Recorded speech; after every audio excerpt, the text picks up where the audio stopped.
RTI Live News. Ask for right. నమస్తే, welcome to RTI live news. ఈరోజు పలాస మాజీ MPP Battina హేమేశ్వరరావు మరియు గురుదాసపురం మాజీ ఎంపీటీసీ శ్రీమతి బత్తిన రూపవతి మరియు వారి అనుచరులు సుమారు 200 మందితో ఈరోజు రాష్ట్ర మంత్రి వర్యులు డాక్టర్ సీదిరి అప్పలరాజు సమక్షంలో పార్టీలో చేరారు. ఈ సందర్భంగా బత్తిన హేమేశ్వరరావు పార్టీ కండువా కప్పి పార్టీలోకి సాదరంగా ఆహ్వానించిన రాష్ట్ర మంత్రి వర్యులు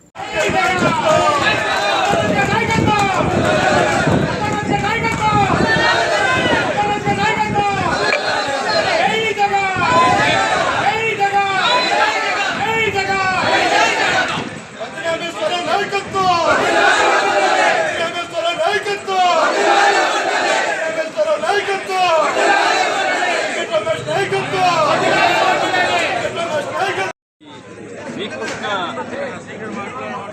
ఏదైతే కమిటీ ఇచ్చిందో రైతాంగానికి అది ఆ విధంగా ఒక మన నాయకుడు రైతాంగానికి సంబంధించి ఒక నిధి ఏర్పాటు చేస్తామని హామీ ఇచ్చారు.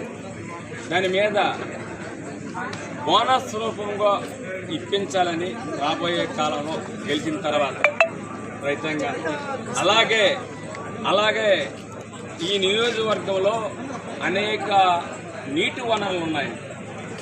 అది చాలామంది 40 సంవత్సరాలు పరిపాలించిన వాళ్ళు ఇవన్నీ మేము చేసామని చెప్తారు, కానీ ఒకదానికి స్థానం లేదు. ఉన్న ప్రాజెక్టులకి గొడ్లు లేవు, అవన్నీ వదిలేసి మేమే చేసామని చెప్పారు. చెప్పుకొని అలాగా 60 సంవత్సరాలు వెళ్ళిపోయింది. ఇప్పుడు జగన్ నాయకులు తర్వాత మన నాయకుడు మంత్రి అప్పలరాజు గారు ఈ ఏదైతే పల్లపు ప్రాంతంలో అపారమైన వనరులు ఉన్నాయి, నీటి వనరులు ఉన్నాయి. అక్కడ కలింగదల, డబార్ సింగ్, లుత్తూరు రిజర్వాయరు, తర్వాత ఆఫ్షోర్ రిజర్వాయరు. లుత్తూరు రిజర్వాయర్ అయితే ఒక్క పక్క కట్టారు, ఇంకో కాయ ఉందండి. ఆ పక్క చేస్తే అది పలాస మండలం అంతా విపరీతమైన వాటర్ సోర్సెస్ ఉంది. అలాగే మీరు ఇప్పటి వరకు అందరికీ నమస్కారం. ముఖ్యంగా మన మంత్రి గారు ఉద్దానం ఈ నియోజకవర్గ అన్ని విషయాలు యువకులు సులువుగా రాజకీయాల్లో ఉన్న వ్యక్తి కాబట్టి ఆయనకి మెచ్చి ఆయన పనితీరు చూసి మన జగన్మోహన్ రెడ్డి గారు మంత్రిగా తీసుకొని ఈ జిల్లాలో కానీ అలాగే రాష్ట్రంలో కానీ చురుకుగా పనిచేసి ఆయన పనితనం చూసి నేను గతంలో కూడా నేను వైసీపీని మా మిస్సెస్ వైసీపీ ఎంపీటీసీగా చేసింది. నేను మాజీ ఎంపీపీని. నాకు ఆయన పెళ్ళలేదు, నా మట్టుకు నేనే వచ్చి ఈ పార్టీలో కలవడం జరిగింది. కాబట్టి ఆయన పనితీరుని ఇంకా చూడాలని 2 సమస్యలండి మెయిన్. అవి రైతాంగ సమస్యలేని అది నేను రిక్వెస్ట్ చేస్తున్నాను. ఒకటి ఉద్దానం అభివృద్ధి మరియు జీడి పిక్కల మీద మద్దతు ధర అయితే రాదు నాకు తెలిసి. నేను తిరిగి ఉన్న రాజశేఖర రెడ్డి గారి దగ్గరికి అందరి దగ్గరికి వెళ్ళాను. రాజశేఖర రెడ్డి అయితే చాలా బాగా స్పందించాడు. నేను రైతాంగ కమిటీ 7 సంవత్సరాలు పనిచేశాను. కాంగ్రెస్ పార్టీ 2 సార్లు, వైఎస్ఆర్ పార్టీ 2 సార్లు గుర్తించింది.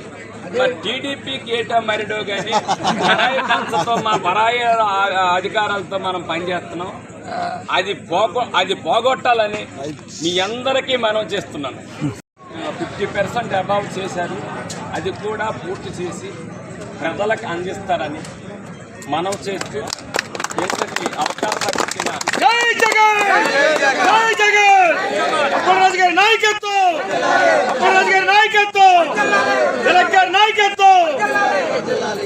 మన ఎంపీ అభ్యర్థి తిలక్కు అలాగే అప్పలరాజు గారికి గెలిపించుకుంటే మన నియోజకవర్గం అలాగే మన జిల్లా మన నియోజకవర్గం మొట్టమొదటిసారిగా పోరాట పుట్టుగడ్డ మన నియోజకవర్గం కాబట్టి ఆ స్ఫూర్తితో మన నాయకుడు చేయాలని ఆశిస్తూ మీ అందరికీ వచ్చినందుకు ధన్యవాదాలు తెలుపుతూ ముగిస్తున్నాం.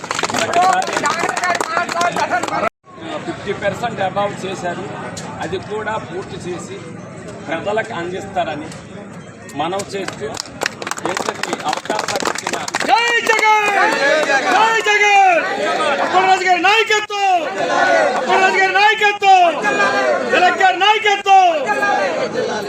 మన ఎంపీ అభ్యర్థి తిలక్కు అలాగే అప్పలరాజు గారికి గెలిపించుకుంటే మన నియోజకవర్గం అలాగే మన జిల్లా మన నియోజకవర్గం మొట్టమొదటిసారిగా పోరాట పుట్టుగడ్డ మన నియోజకవర్గం కాబట్టి ఆ స్ఫూర్తితో మన నాయకుడు చేయాలని ఆశిస్తూ మీ అందరికీ వచ్చినందుకు ధన్యవాదాలు తెలుపుతూ ముగిస్తున్నాం.